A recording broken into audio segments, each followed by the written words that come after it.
មនុស្សប្រុសអាក្រក់បំផុតចូលចិត្តស្រែកសំឡុតដាក់ឲ្យអូនយំយល់តែចិត្តខ្លួនឯងលែងចារឹកហមរហូតអូនអត់ទ្រាំដាច់ចិត្តទៅចោលពេលគ្មានអូននៅក្បែរទើបដឹងខ្លួនច្បាស់បងពិតឯកាណាស់រស់សែនតែលតោលបាត់មនុស្សធ្លាប់រំខានតាមសួរដេញដោ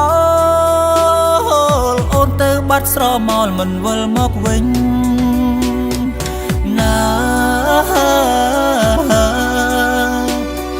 មួយលៀននឹកមួយលៀនសុំទូ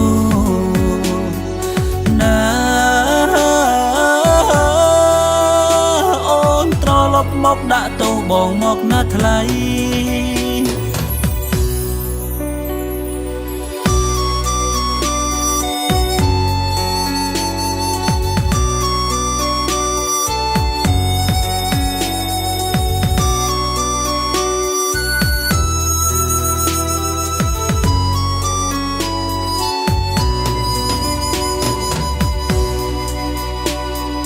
បងគឺជាមនុស្សប្រុសអាក្រក់បំផុត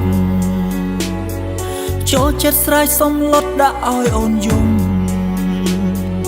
យល់តែចិត្តខ្លួនឯងលែងចារឹកហមរហូតអូនអត់ទ្រាំដាច់ចិត្តទៅចោលពេលគ្មានអូននៅក្បែរទើបដឹងខ្លួនច្បាស់បងពិតឯកាណាស់រស់សែនតែលតោលបាត់មនុស្សធ្លាប់រំខានតាមសួរដេញដោលអូនទៅបាត់ស្រមោលមិនវិលមកវិញណាមួយលៀននឹកមួយលៀនសុំទូណាអូនត្រឡប់មកដាក់ទោសបងមកណាថ្លៃណាមួយលៀននឹកមួយលៀនសុំទោណាអូនត្រឡប់មកដាក់ទោសបងមកណាថ្លៃណា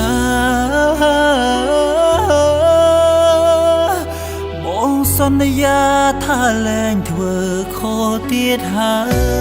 យ